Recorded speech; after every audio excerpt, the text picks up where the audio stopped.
Unapologetically Woman. We're celebrating phenomenal women all across Kentucky who make no apologies for their perspectives or the impacts that they're making in the community.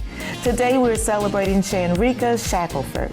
Shanreka is a minister, a mentor, and executive director of Partners for Youth. Unapologetically Woman, Shanreka Shackelford, that's you. Congratulations. Thank you. So, you love watching PBS, the Weather Channel, and making people laugh. What's that all about? I am naturally just a nerd and silly at the same time, if that is, makes sense. It can happen.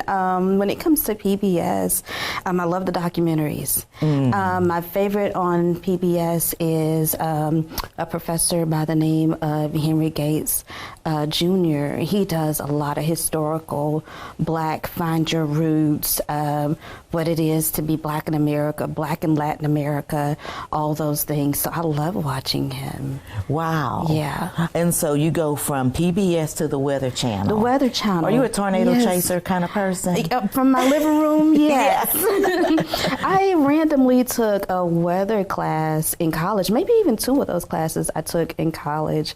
And with the Weather Channel, whenever they have the documentaries that, go over past storm outbreaks and what happened, this is one show called Storm Stories, and people tell how they survived in the storm. I don't know why that intrigues me, but it does. Well, I like watching IDTV, and if you're on there, somebody's dead. Yes. High speed chase. All of those Police things. body cam, yes. And what about making people laugh? What about that makes you happy? I love seeing people smile. I love bringing out things in people.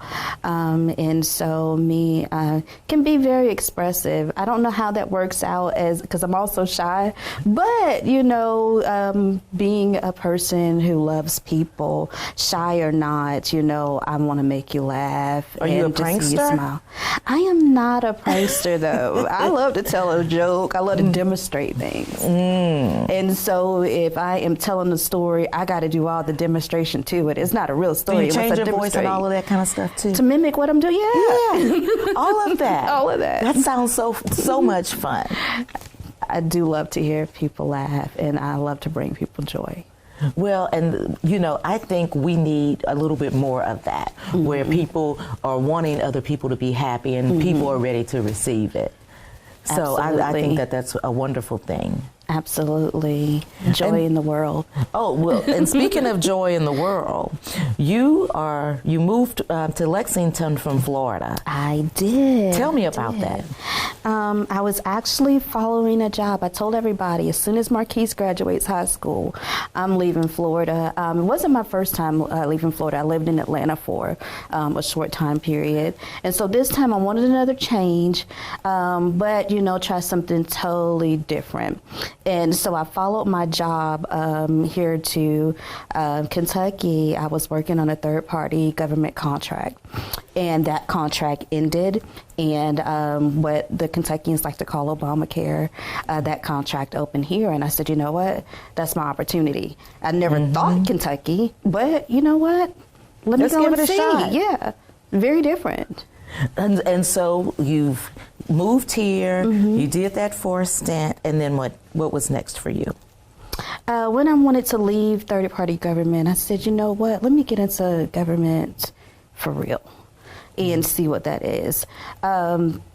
And I kept hearing a lot of people say, you get your foot in the door at government, there's a lot of places you can go, things you can do. And so I started actually at the bottom as a secretary, getting my foot in the door in government, and it rapidly changed from there. And the commissioner came to me one day and she said, you're overqualified for what you're doing. I said, I know, but I'm just getting my foot in and, all those things. She said, well, what do you think about Partners for Youth? And I said, oh, it's a great program. It's going to get... And she was like, Shanreka. She was like, no, what do you think about it? Exactly. And I took a moment because I was stunned and I was like, you know what? Let me give it some thought. And, I'll come back to you, because when I left third-party government, I said, you know what? I think I want to leave leadership. I told myself I wanted to leave leadership, and then that administrative role that I took, I was just going to follow that path up to the most senior admin position and then rest there and one day retire. But here I am thinking about what she introduced to me, and I said, you know what? The leadership role is coming for me. I am a natural leader. I got to do what naturally there is for me to do. How could I not?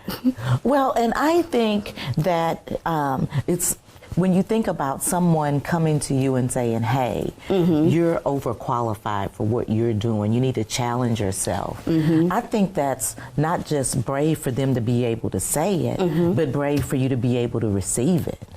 Absolutely. I talked about imposter syndrome not too long ago.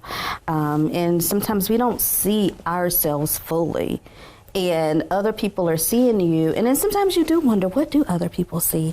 And so you're always trying to internally, evaluate yourself if that is, the right way to say it. And then, see, okay, this person is coming to me, not just what do they see, but maybe there is this thing that I'm reserving myself and it's something I'm supposed to be giving out.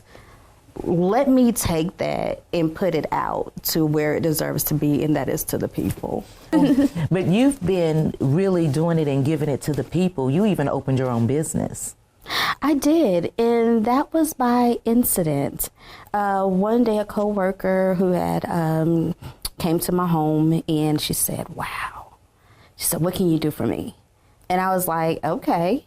And it was just something giving advice to someone. Then it grew from giving advice to someone to going and finding color swatches and all those good things.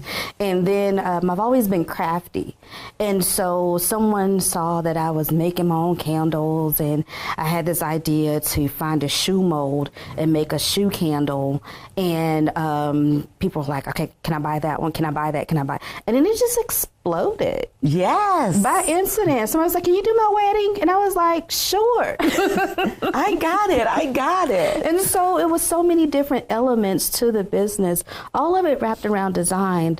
And so I said, well, what do I do? I'm just going to call it Mark Productions.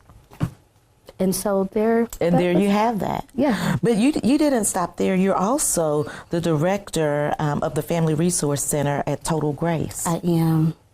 I am, and I love it. What's your favorite thing about doing that? I love the community outreach events. Annually, the back to school rally.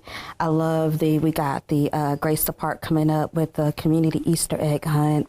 Oh my God, all the babies out there, you're getting all the bouncy houses and all the things they not need, but they're going to enjoy. Yeah. And so when I'm making my purchases, you have to justify to the finance person, why are you buying that? And I'm like, because the children need it. Yeah, they're going to love this. They're going to love it. And so that's my favorite part. But wait a minute. Yes, ma'am. You are about to be ordained. Yes, I am. Talk about that. That's a big deal. It is a huge deal. It is one of those things too, when I talked about self-examination a minute ago and, reserving something inside of me. And it's really a talking yourself away from it because, that inner thing is calling. And which I was already mentoring. And I said, God, I'm not called to preach. I'm just going to mentor to the young women that I already have. And if I'm called to teach something, one time someone asked me to hold a class for women. And so I was like, I'll do those small things.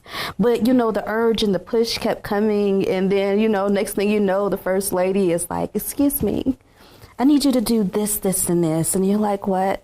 Okay. And so it causes you to continue to examine, and then it's like, okay, God, here I am. I'm not going to hold back anymore. I accept my calling. And it's just moved from there.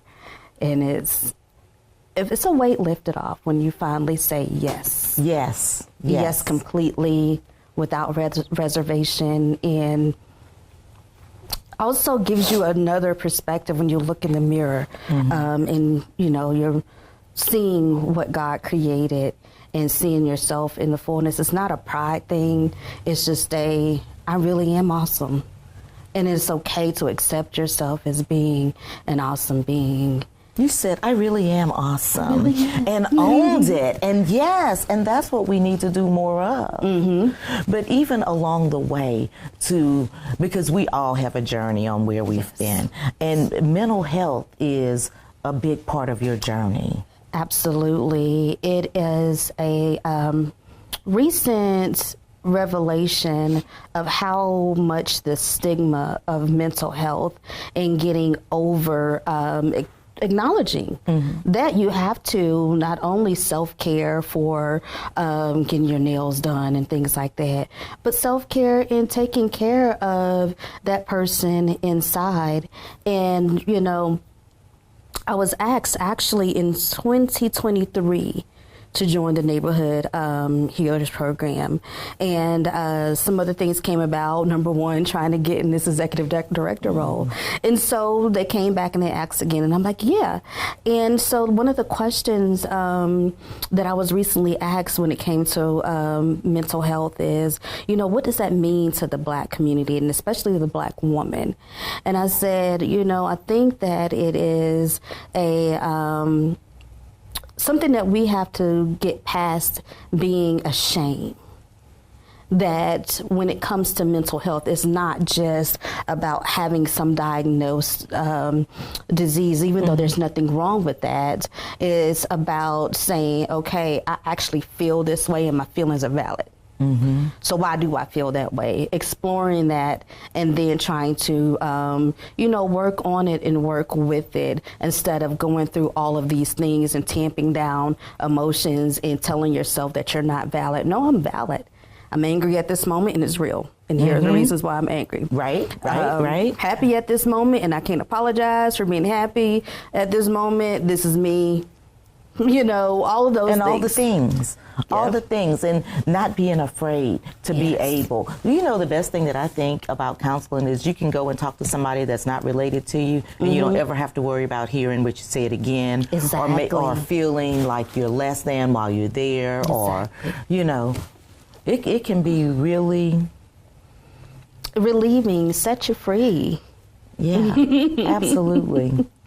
Well, I'm going to kick it to you for last words to young girls and young women that might be watching and thinking, I might like to do something like she's doing. What kind of advice would you give them? My first thing I would say is be you. You don't have to be something else or someone else.